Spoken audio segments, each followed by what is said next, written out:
Chapter 10.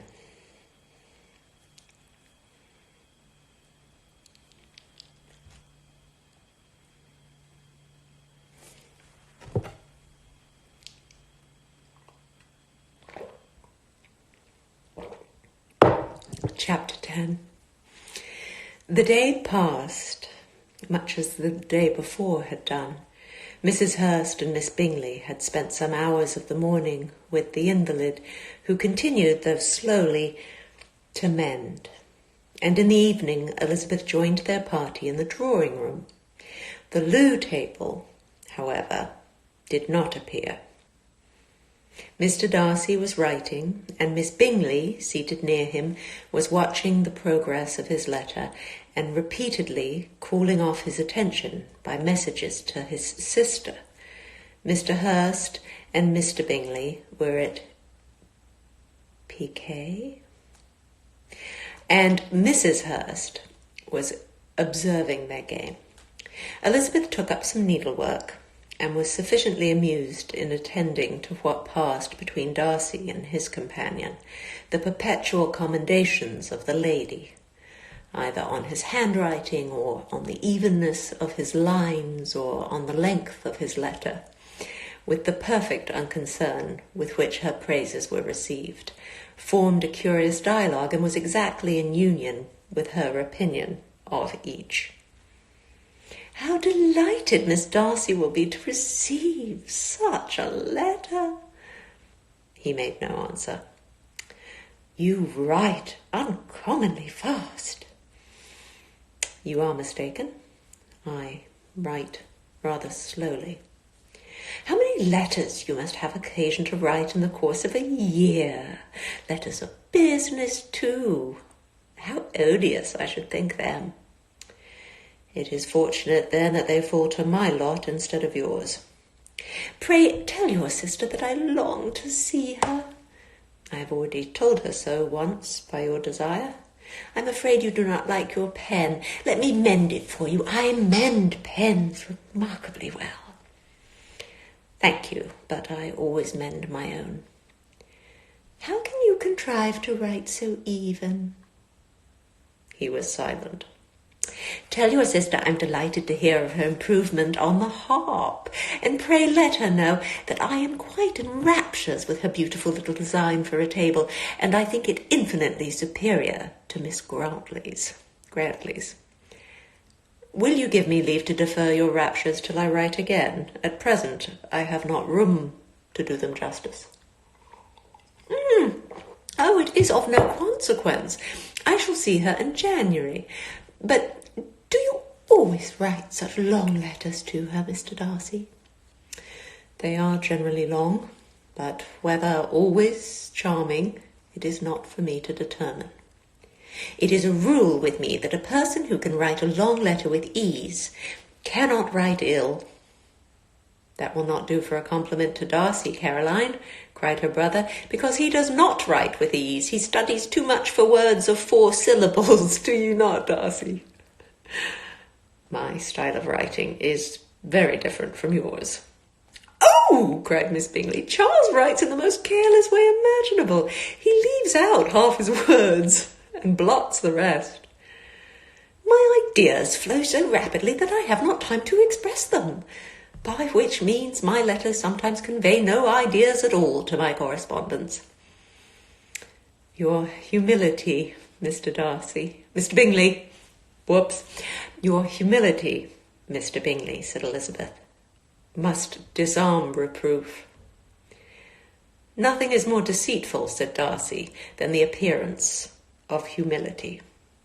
It is often only carelessness of opinion, and sometimes an indirect boast."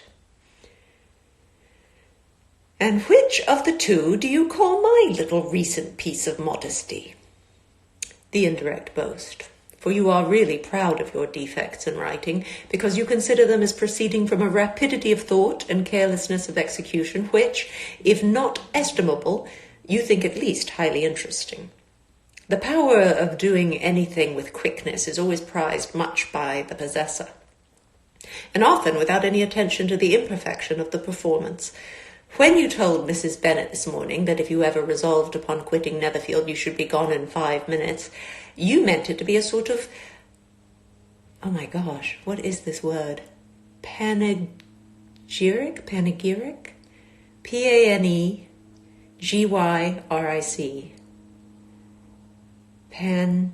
Panegyric? Of compliment to yourself.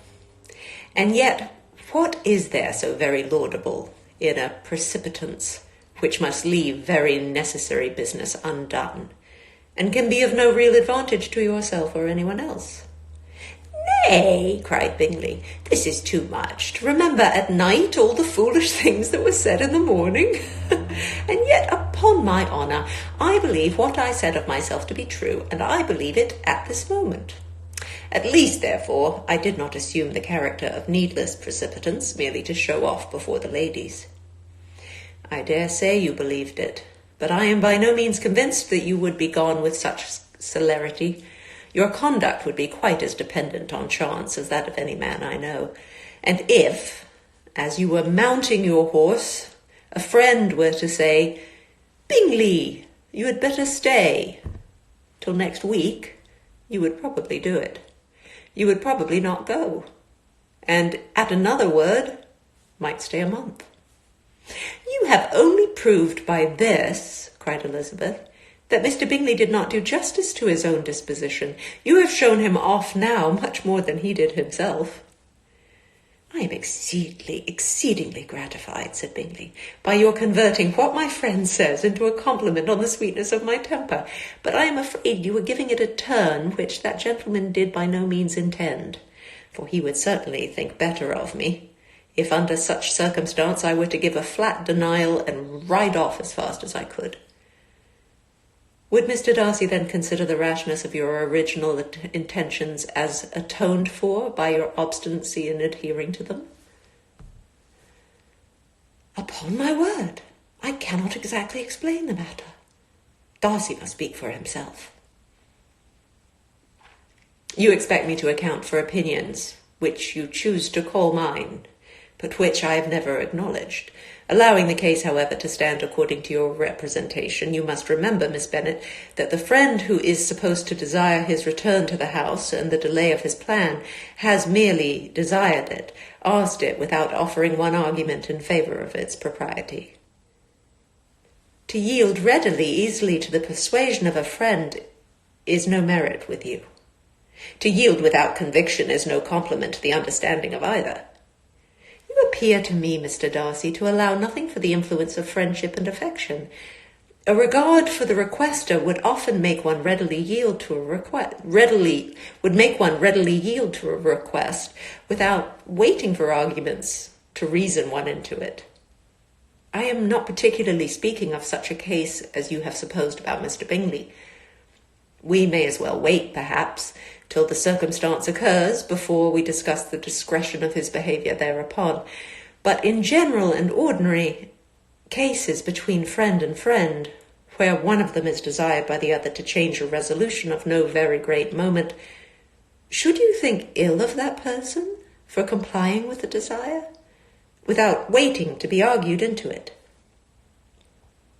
Will it not be advisable, before we proceed on the subject, to arrange with rather more precision the degree of importance which is to appertain to this request, as well as the degree of intimacy subsisting between the parties? Oh, by all means, cried Bingley. Let us hear all the particulars, not forgetting their comparative height and size, for that will have more weight in the argument, Miss Bennet, than you may be aware of. I assure you that if Darcy were not such a great tall fellow in comparison with myself, I should not pay him half so much deference.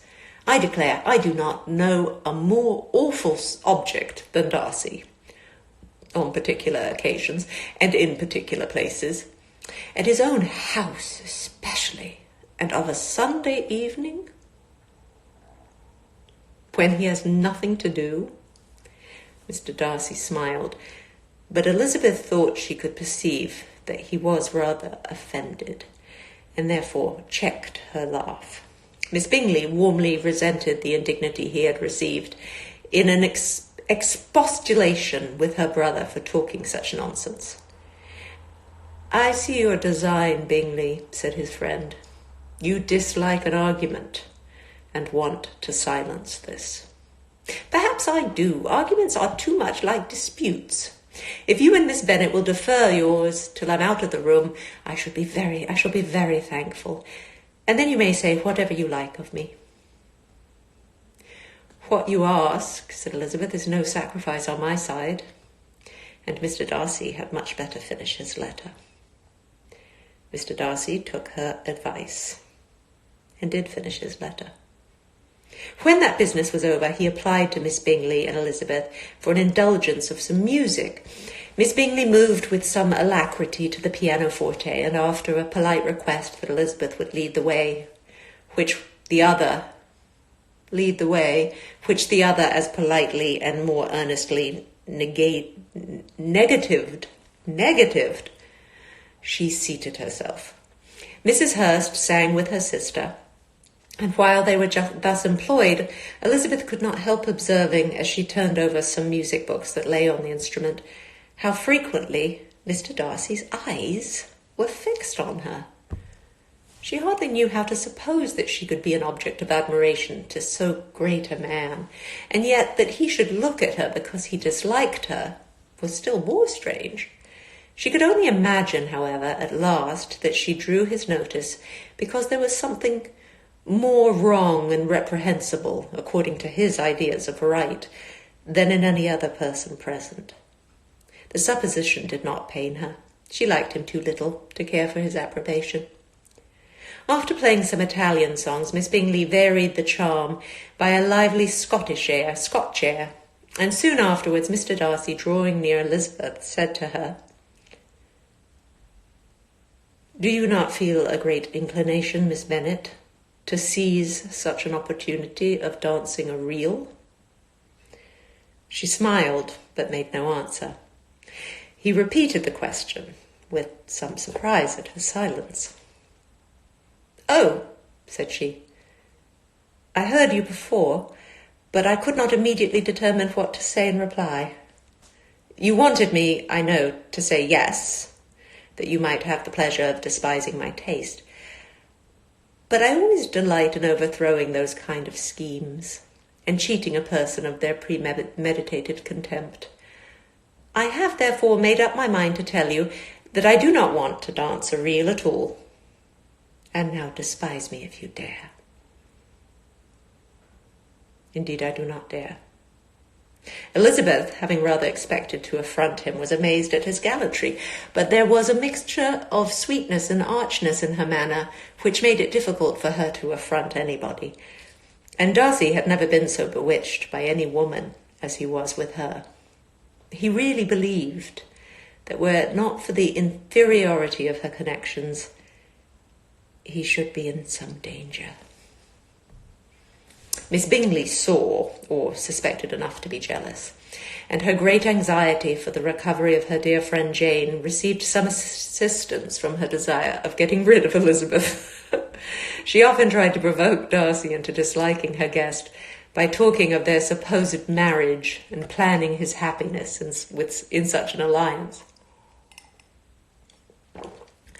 "I hope," said she, as they were walking together in the shrubbery the next day, "you will give your mother-in-law a few hints, when this desirable event takes place, as to the advantage of holding her tongue, and if you can compass it, to cure the younger girls of running after officers. And if I may mention so delicate a subject, endeavour to check that little something bordering on conceit and impertinence which your lady possesses. Have you anything else to propose for my domestic felicity?" "Oh, yes. Do let the portraits of your uncle and Aunt Phillips be placed in the gallery at Pemberley. Put them next to your great-uncle the judge. They are in the same profession, you know, only in different lines. As for your Elizabeth's picture, you must not have it taken, for what painter could do justice to those beautiful eyes? It would not be easy indeed to catch their expression. but their colour and shape and the eyelashes, so remarkably fine, might be copied. At that moment they were met from another walk by Mrs. Hurst and Elizabeth herself. "I did not know that you intended to walk," said Miss Bingley in some confusion, lest they had been overheard. "You used us abominably ill," answered Mrs. Hurst, "running away without telling us that you were coming out." Then, taking the disengaged arm of Mr. Darcy, she left Elizabeth to walk by herself. The path just admitted 3. Mr. Darcy felt their rudeness and immediately said, "This walk is not wide enough for our party. We had better go into the avenue." But Elizabeth, who had not the least inclination to remain with them, laughingly answered, No, stay where you are. You are charmingly grouped, and appear to uncommon advantage. The picturesque would be spoilt by admitting a 4th. Goodbye." She then ran gaily off, rejoicing as she rambled about, in the hope of being at home again in a day or 2. Jane was already so much recovered as to intend leaving her room for a couple of hours that evening. Chapter 11. When the ladies removed after dinner, Elizabeth ran up to her sister, and seeing her well guarded from cold, attended her into the drawing-room, where she was welcomed by her 2 friends with many professions of pleasure. And Elizabeth had never seen them so agreeable as they were during the hour which passed before the gentlemen appeared. Their powers of conversation were considerable. They could describe an entertainment with accuracy, relate an anecdote with humour, and laugh at their acquaintance with spirit. But when the gentleman entered, Jane was no longer the first object. Miss Bingley's eyes were instantly turned toward Darcy, and she had something to say to him before he had advanced many steps. He addressed himself to Miss Bennet with a polite congratulation. Mr. Hurst also made her a slight bow, and said he was very glad, but diffuseness and warmth remained for Bingley's salutation. He was full of joy and attention. The first half-hour was spent in piling up the fire, lest she should suffer from the change of room, and she removed at his desire to the other side of the fireplace, that she might be further from the door. He then sat down by her and talked scarcely to anyone else. Elizabeth, at work in the opposite corner, saw it all with great delight. When tea was over, Mr. Hurst reminded his sister-in-law of the card table, but in vain. She had obtained private intelligence that Mr. Darcy did not wish for cards, and Mr. Hurst soon found even his open petition rejected. She assured him that no one intended to play, and the silence of the whole party on the subject seemed to justify her. Mr. Hurst had therefore nothing to do but to stretch himself on one of the sofas and go to sleep. Darcy took up a book, Miss Bingley did the same, and Mrs. Hurst, principally occupied in playing with her bracelets and rings, joined now and then in her brother's conversation with Miss Bennet. Miss Bingley's attention was quite as much engaged in watching Mr. Darcy's progress through his book as in reading her own, and she was perpetually either making some inquiry or looking at his page. She could not win him, however, to any conversation. He merely answered her question and read on. At length, quite exhausted by the attempt to be amused with her own book, which she had only chosen because it was the second volume of his, she gave a great yawn and said, "How pleasant it is to spend an evening in this way. I declare, after all, there is no enjoyment like reading. How much sooner one tires of anything other than a book. When I have a house of my own, I shall be miserable if I have not an excellent library."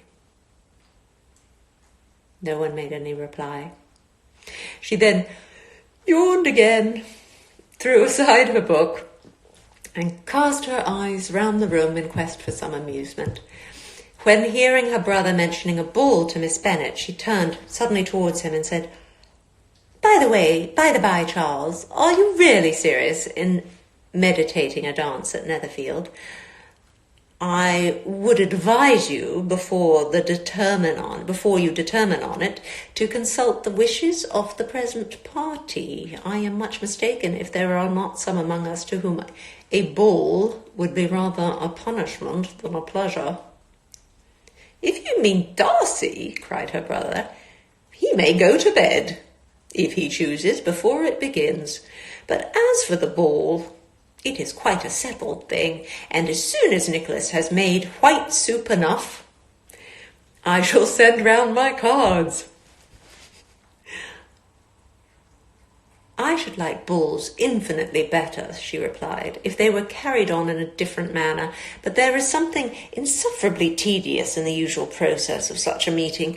It would surely be much more rational if conversation instead of dancing were made the order of the day. Much more rational, my dear Caroline, I dare say, but it would not be near so much like a ball. Miss Bingley made no answer, and soon afterwards she got up and walked about the room. Her figure was elegant, and she walked well. But Darcy, at whom it was all aimed, was still inflexibly studious. In the desperation of her feelings, she resolved one effort more, and turning to Elizabeth, said, Miss Eliza Bennet, let me persuade you to follow my example and take a turn about the room. I assure you it is very refreshing after sitting so long in one attitude. Elizabeth was surprised, but agreed to it immediately. Miss Bingley succeeded no less in the real object of her civility, Miss Bingley succeeded no less in the real object of her civility. Mr. Darcy looked up. He was as much awake to the novelty of attention in that quarter as Elizabeth herself could be, and unconsciously closed his book. He was directly invited to join their party, but he declined it, observing that he could imagine but two motives for their choosing to walk up and down the room together, with either of which motives his joining them would interfere. What could he mean? She was dying to know what could be his meaning, and asked Elizabeth whether she could at all understand him. Not at all, was her answer, but depend upon it, he means to be severe on us, and our surest way of disappointing him will be to ask nothing about it. Miss Bingley, however, was incapable of disappointing Mr. Darcy in anything, and persevered, therefore, in requiring an explanation of his two motives. I have not the smallest objection in explaining them, said he, as soon as she allowed him to speak. You either choose this method of passing the evening because you are in each other's confidence and have secret affairs to discuss, or because you are conscious that your figures appear to the greatest advantage in walking. If the first, I would be completely in your way, and if the second, I can admire you much better as I sit by the fire. Oh, shocking, cried Miss Bingley. I never heard anything so abominable. How shall we punish him for such a speech? Nothing so easy, if you have but the inclination, said Elizabeth. We can all plague and punish one another, tease him, laugh at him. Intimate as you are, you must know how it is to be done. But upon my honour, I do not. I do assure you that my intimacy has not yet taught me that.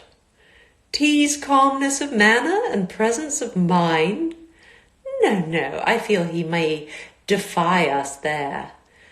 And as to laughter, we will not expose ourselves, if you please, by attempting to laugh without a subject. Mr. Darcy may hug himself. Mr. Darcy is not to be laughed at, cried Elizabeth. That is an uncommon advantage, and uncommon I hope it will continue, for it would be a great loss to me to have many such acquaintances. I dearly love a laugh. Miss Bingley, said he, has given me more credit than can be. The wisest and the best of men, nay, the wisest and best of their actions, may be rendered ridiculous by a person whose first object in life is a joke. Certainly, replied Elizabeth, there are such people, but I hope I am not one of them. I hope I never ridicule what is wise and good. Follies and nonsense, whims and inconsistencies do divert me, I own, and I laugh at them whenever I can. But these, I suppose, are precisely what you are without. Or perhaps that is not possible for anyone, but it has been the study of my life to avoid those weaknesses which often expose a strong understanding to ridicule. Such as vanity and pride? Yes, vanity is a weakness indeed, but pride, where there is a real superiority of mind, pride will always be under good regulation. Elizabeth turned away to hide a smile. Your examination of Mr. Darcy is over, I presume, said Miss Bingley. And pray, what is the result? I am perfectly convinced by it that Mr. Darcy has no defect. He owns it himself without disguise. No, said Darcy, I have made no such pretension. I have faults enough, but they are not, I hope, of understanding. My temper I dare not vouch for. It is, I believe, too little yielding, certainly too little for the convenience of the world. I cannot forget the follies and vices of others so soon as I ought, nor their offences against myself. My feelings are not puffed about with every attempt to move them. My temper would perhaps be called resentful. My good opinion once lost is lost forever. That is a failing indeed, cried Elizabeth. Implacable resentment is a shade in a character, but you have chosen your fault well. I really cannot laugh at it. You are safe from me. There is, I believe, in every disposition a tendency to some particular evil, a natural defect, which not even the best education can overcome. And your defect is to hate everybody. And yours, he replied with a smile, is wilfully to misunderstand them. Oh, do let us have a little music, cried Miss Bingley, tired of a conversation in which she had no share. Louisa, will you not mind my waking Mr. Hurst? Her sister had not the smallest objection, and the pianoforte was opened, and Darcy, after a few moments' recollection, was not sorry for it. He began to feel the danger of paying Elizabeth too much attention. Chapter 12. In consequence of an agreement between the sisters, Elizabeth wrote the next morning to their mother to beg that the carriage might be sent for them in the course of the day. But Mrs. Bennet, who had calculated on her daughters remaining at Netherfield to the following Tuesday, which would exactly finish Jane's week, could not bring herself to receive them with pleasure before. Her answer, therefore, was not propitious, at least not to Elizabeth's wishes, for she was impatient to get home. Mrs. Bennet sent them word that they could not possibly have the carriage before Tuesday, and in her postscript it was added that if Mr. Bingley and his sister pressed them to stay longer, she could spare them very well. Against staying longer, however, Elizabeth was positively resolved, nor did she expect it would be asked, and fearful, on the contrary, as being considered as intruding themselves needlessly long, she urged Jane to borrow Mr. Bingley's carriage immediately, and at length it was settled that their original design of leaving Netherfield that morning should be mentioned, and the request made. The communication excited many professions of concern, and enough was said of wishing them to stay at least till the following day to work on Jane. And till the morrow their going was deferred. Miss Bingley was then sorry that she had proposed the delay, for her jealousy and dislike of one sister much exceeded her affection for the other. The master of the house heard with real sorrow that they were to go so soon, and repeatedly tried to persuade Miss Bennet that it would not be safe for her, that she was not enough recovered. But Jane was firm where she felt herself to be right. To Mr. Darcy it was welcome intelligence. Elizabeth had been at Netherfield long enough. She attracted him more than he liked, and Miss Bingley was uncivil to her and more teasing than usual to himself. He wisely resolved to be particularly careful that no sign of admiration should now escape him, nothing that could elevate her with the hope of influencing his felicity, sensible that if such an idea had been suggested, his behaviour during the last day must have material weight in confirming or crushing it.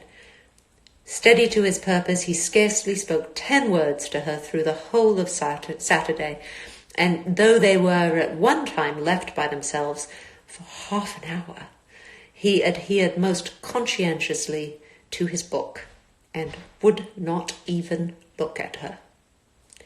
On Sunday, after morning service, the separation, so agreeable to almost all, took place. Miss Bingley's civility to Elizabeth increased at last very rapidly, as well as her affection for Jane, and when they parted, after assuring the latter of the pleasure it would always give her to see her either at Longbourn or Netherfield, and embracing her most tenderly, she even shook hands with the former, Elizabeth took leave of the whole party in the liveliest of spirits. They were not welcomed home very cordially by their mother. Mrs. Bennet wondered at their coming, and thought them very wrong to give so much trouble, and was sure Jane would have caught cold again. But their father, though very laconic in his expression of pleasure, was really glad to see them. He had felt their importance in the family circle. The evening conversation, when they were all assembled, had lost much of its animation, and almost all its sense, by the absence of Jane and Elizabeth. They found Mary, as usual, deep in the study of Thoroughbass. What does that mean? Thoroughbass? Thoroughbase? They found Mary, as usual, deep in the study of Thoroughbase and human nature, and had some extracts to admire, and some new observations of threadbare morality to listen to. Catherine and Lydia had information for them of a different sort. Much had been done, and much had been said in the regiment since the preceding Wednesday. Several of the officers had dined lately with their uncle. A private had been flogged, and it had actually been hinted that Colonel Forster was going to be married. Chapter 13. "I hope, my dear," said Mr. Bennet to his wife as they were at breakfast the next morning, "that you have ordered a good dinner today, because I have reason to expect an addition to our family party." "Who do you mean, my dear? I know of nobody that is coming, I am sure, unless Charlotte Lucas should happen to call in, and I hope my dinners are good enough for her. I do not believe she often sees such at home." "The person of whom I speak is a gentleman and a stranger." Mrs. Bennet's eyes sparkled. "A gentleman and a stranger? It is Mr. Bingley, I am sure." "Well, I am sure I shall be extremely glad to see Mr. Bingley. But, good Lord, how unlucky! There is not a bit of fish to be got today. Lydia, my love, ring the bell. I must speak to Hill this moment." "It is not Mr. Bingley," said her husband. "It is a person whom I never saw in the whole course of my life." This roused a general astonishment, and he had the pleasure of being eagerly questioned by his wife and his 5 daughters at once. After amusing himself some time with their curiosity, he thus explained: "About a month ago I received this letter, and about a fortnight ago I answered it, for I thought it was a case of some delicacy and requiring early attention. It is from my cousin, Mr. Collins, who, when I am dead, may turn you all out of this house as soon as he pleases." "Oh, my dear," cried his wife, "I cannot bear bear to hear that mentioned. Pray do not talk of that odious man. I do think it is the hardest thing in the world that your estate should be entailed away from your own children. And I'm sure, if I had been you, I should have tried long ago to do something or other about it. Jane and Elizabeth tried to explain to her the nature of an entail. They had often attempted to do it before, but it was a subject on which Mrs. Bennet was beyond the reach of reason, and she continued to rail bitterly against the cruelty of settling an estate away from a family of 5 daughters in favour of a man whom nobody cared anything about. It certainly is a most iniquitous affair, said Mr. Bennet, and nothing can clear Mr. Collins from the guilt of inheriting Longbourn. But if you will listen to his letter, you may perhaps be a little softened by his manner of expressing himself. No, that I'm sure I shall not, and I think it is very pertinent of him to write you at all, and very hypocritical. I hate such false friends. Why could he not keep on quarrelling with you, as his father did before him? Why, indeed, he does seem to have had some filial scruples on that head, as you will hear. Hunsford, near Westerham, Kent, 15th October. Dear Sir, the disagreement subsisting between yourself and my late honoured father always gave me much uneasiness, and since I have had the misfortune to lose him, I have frequently wished to heal the breach. But for some time I was kept back by my own doubts, fearing lest it might seem disrespectful to his memory for me to be on good terms with anyone with whom it had always pleased him to be at variance. There, Mrs. Bennet. My mind, however, is now made up on the subject, for having received ordination at Easter, I have been so fortunate as to be distinguished by the patronage of the Right Honourable Lady Catherine de Bourgh, widow of Sir Louis de Bourgh, whose bounty and beneficence has preferred me to the valuable rectory of this parish, where it shall be my earnest endeavour to redeem myself with grateful respect towards her ladyship, and be ever ready to perform those rites and ceremonies which are instituted by the Church of England. As a clergyman, moreover, I feel it is my duty to promote and establish the blessing of peace in all families within the reach of my influence, and on these grounds I flatter myself that my present overtures are highly commendable, and that the circumstance of my being next in the entailment of Longbourn estate will be kindly overlooked on your side, and not lead you to reject the offered olive branch. I cannot be otherwise than concerned at being the means of injuring your amiable daughters, and beg leave to apologize for it, as well as to assure you of my readiness to make them every possible amends. But this hereafter. If you should have no objection to receive me into your house, I propose myself the satisfaction of waiting on you and your family Monday, November 18th, by 4 o'clock, and shall probably trespass on your hospitality till the Saturday se'nnight following, which I can do without any inconvenience, as Lady Catherine is far from objecting to my occasional absence on a Sunday, provided that some other clergyman is engaged to do the duty of the day. I remain, dear sir, with respectful compliments to your lady and daughters, your well-wisher and friend, William Collins. At 4 o'clock, therefore, we may expect this peacemaking gentleman, said Mr. Bennet, as he folded up the letter. He seems to be a most conscientious and polite young man, upon my word, and I doubt not will prove a valuable acquaintance, especially if Lady Catherine should be so indulgent as to let him come to us again. There is some sense in what he says about the girls, however, and if he is disposed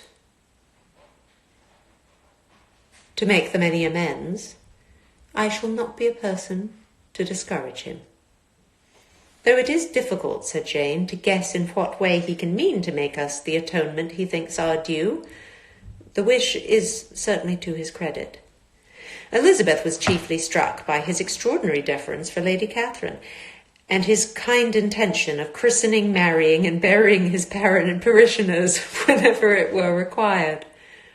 "He must be an oddity, I think," said she. "I cannot make him out. There is something very pompous in his style, and what can he mean by apologizing for being next in the entail? We cannot suppose he would help it if he could. Could he be a sensible man, sir?" "No, my dear, I think not. I have great hopes of finding him quite the reverse. There is a mixture of civility and self-importance in his letter which promises well. I am impatient to see him." "In point of composition," said Mary, "the letter does not seem defective. The idea of the olive branch perhaps is not wholly new, yet I think it is well expressed." To Catherine and Lydia, neither the letter nor its writer were in any degree interesting. It was next to impossible that their cousin should come in a scarlet coat, and it was now some weeks since they had received pleasure from the society of a man in any other colour. As for their mother, Mr. Collins's letter had done away with much of her ill will, and she was preparing to see him with a degree of composure which astonished her husband and daughters. Mr. Collins was punctual to his time, and was received with great politeness by the whole family.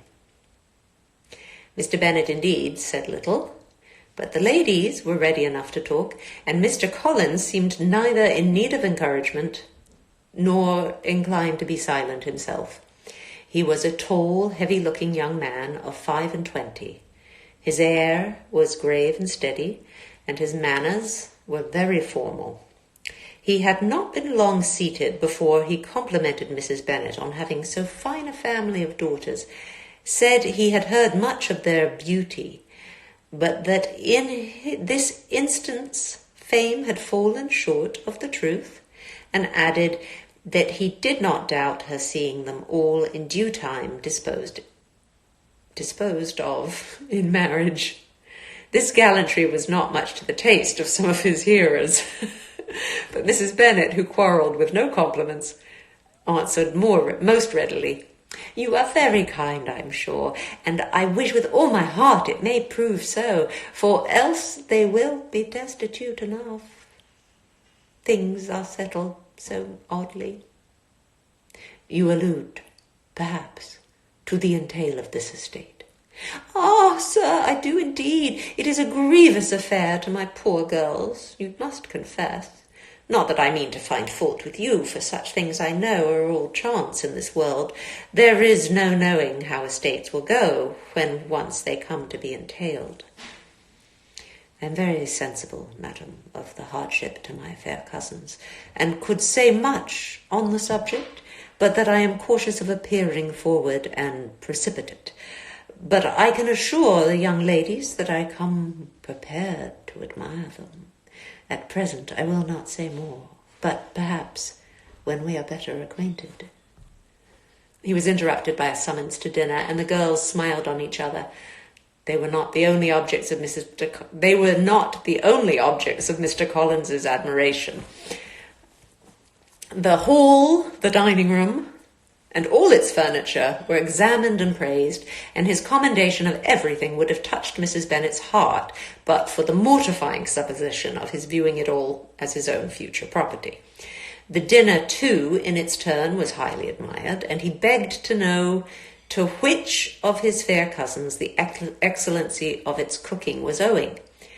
But he was set right there by Mrs. Bennet, who assured him with some asperity that they were very well able to keep a good cook, and that her daughters had nothing to do in the kitchen. He begged pardon for having displeased her.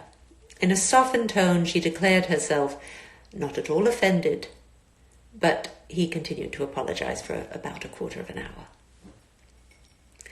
Good night, everybody. Thanks for stopping by.